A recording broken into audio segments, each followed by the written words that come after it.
The NBA trade deadline just finished up, and a bunch of crazy moves were made this year at the deadline. There was the James Harden trade, the Jaren Jackson trade, Anthony Davis, Ivica Zubac, and I wanted to give my teams and players who I thought were the biggest winners and the biggest losers of the trade deadline in 2026. And we're going to start off with the winners today. And the first two teams, I kind of have these two teams together because they made very, very similar moves at the deadline. And it's the Utah Jazz and the Washington Wizards. So we'll start with the Jazz. The Jazz made a crazy shock surprise trade and traded for former Defensive Player of the Year, Jaren Jackson Jr. We kind of heard some rumblings that the Memphis Grizzlies were going to blow up their core and start rebuilding. And it ended up happening with a huge Jaren Jackson Jr. trade where the Jazz are getting Jaren and the Memphis Grizzlies in return are getting 3 first-round picks. Now, the reason why I really like this trade for the Jazz is because the picks that they gave up were mostly not their own first-round picks. The Jazz still hold and control most of their own first-round picks moving forward, and now they're adding Jaren Jackson Jr. to their young core of talent like Keontae George, who has been one of the most improved players this year. He might actually have a real shot at winning the MIP award this year. Adding him with Ace Bailey, who they just took top 5 in this past year's draft, with Lauri Markkanen, and when center Walker Kessler comes back, Jaren Jackson and Walker Kessler is going to be a great front court. Walker Kessler, I think, is going to be a great center to pair Jaren Jackson next to because Jaren kind of likes to play a little bit of help defense and cause havoc on the defensive side of the ball that way rather than being like a straight up rim protector. And I think that Walker Kessler and Jaren Jackson Jr. is going to be a match made in heaven in that front court. Jaren has the ability to space the floor, and it seems like they're going to be playing Lauri Markkanen at the 3, which he did play a little bit of small forward on the Cavs, so this isn't something that's totally unheard of, but they're going to be very big with basically having 3 7-footers on the floor. The Jazz are going to be a big team next year, and most of why I think they made this move is that I think they're really buying in on Keontae George being a future All-Star, and I can't say that they're wrong. He's been fantastic this season. Now moving on to the Washington Wizards, who made a very similar trade, sending 2 first-round picks to the Dallas Mavericks for Anthony Davis. So the reason why I like this trade is because when the Wizards made the Trae Young trade about a month ago, they didn't give up any draft capital in that trade. It was just strictly CJ McCollum and Corey Kispert.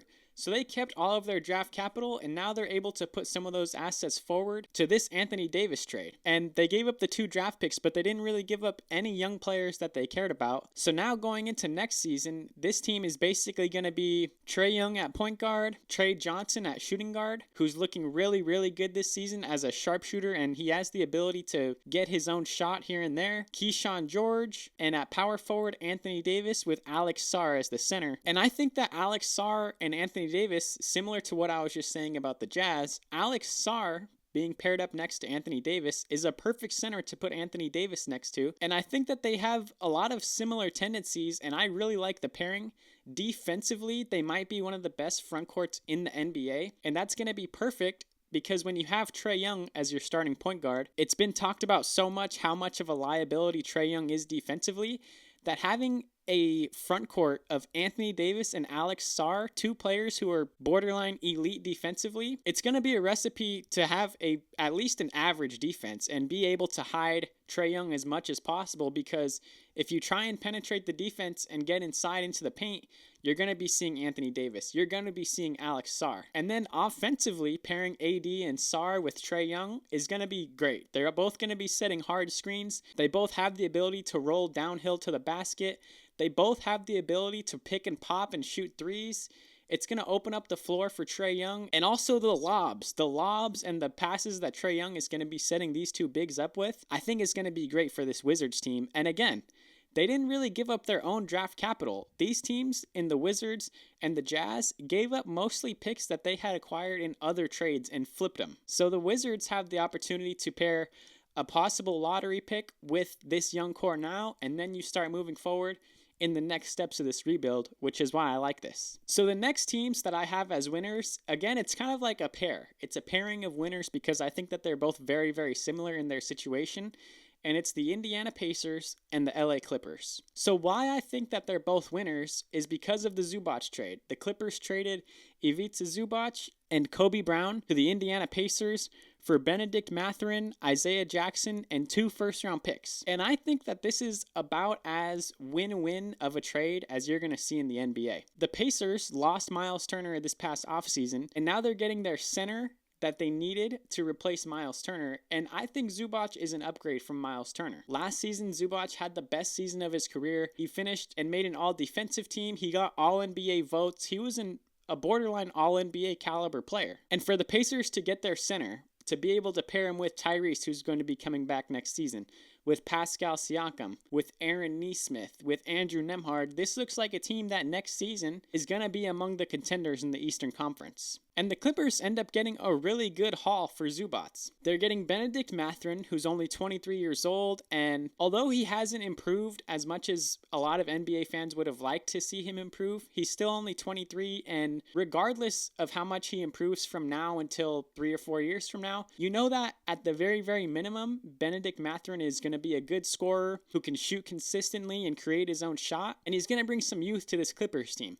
Now, he is going to be a restricted free agent in the offseason, so they are going to have to offer him a contract, or I don't know. We'll see how that situation turns out, but it's good to inject some youth into this Clippers team. And the Clippers are getting 2 first-round picks, one of them possibly being the 2026 pick. Now, this pick is super, super protected. It's crazy how protected this first-round pick is. It's protected 1 through 4, and then it's also protected 10 through 30. So if this pick ends up falling between picks 5 and 9, the Clippers are getting a pick. And if this pick ends up being the 5th pick in this draft, and the Clippers traded Zubac for Mathurin, the 5th overall pick, and a 2029 first, it's a huge win for the Clippers.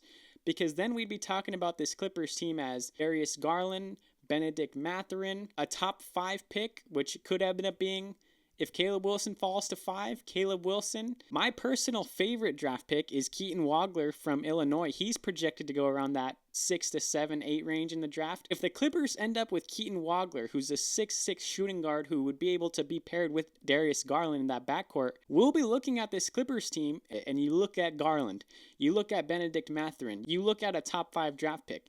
You see Yannick Niederhauser, Kobe Sanders, Jordan Miller. You can squint a little bit and see a little bit of a young core that the Clippers have going on here that they haven't had in a very long time. And let's say the pick doesn't convey. Let's say it ends up being the 2nd overall pick and the Pacers keep the pick.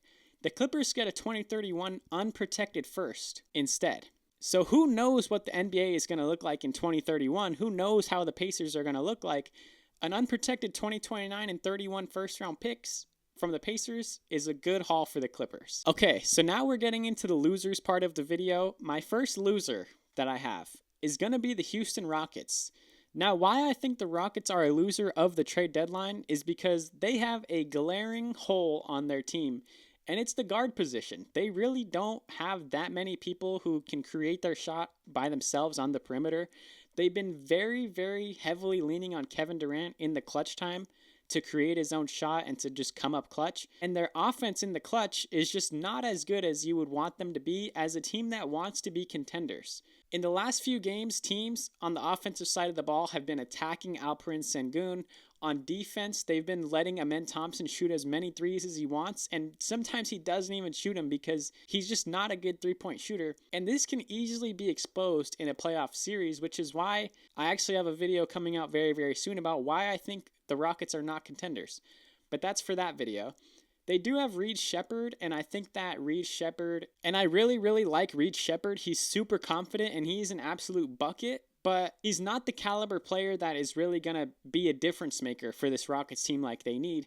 And I thought that the Rockets at the deadline should have gone out and tried to get a point guard, a shooting guard, a guy like a Kobe White, who you can give him the ball in his hands and let him get his own shot and let him get you a bucket. They could have tried to go after an Ayo Dosunmu, and they didn't. They didn't get anybody. The Rockets did not make a single trade at the deadline to try and fix this hole that they have in their team. So I am going to give them one benefit of the doubt because they do still have a chance in the post-trade deadline buyout market.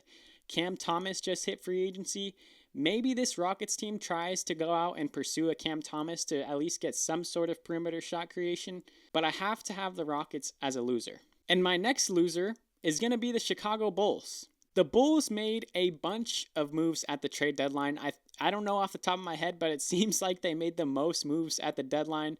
They traded away Kobe White, traded away Ayo Dosunmu, traded away Nikola Vucevic. They traded away Dalen Terry for Gershon Yabusele. They made a bunch of trades at the deadline and blowing up their sort of core, I guess. I mean, they didn't really blow up their core. They still have Josh Giddey, still have Modest Buzelis, who's kind of their two main pieces. They got rid of Kobe, Ayo, Nikola Vucevic. The reason why I think they're losers is because they didn't get a single first-round pick for any of these players. They got a bunch of seconds, and that was their return. Now, they did get Jaden Ivey, who he could be a second-team guy. Maybe we see him bounce back and start to blossom on this Bulls team.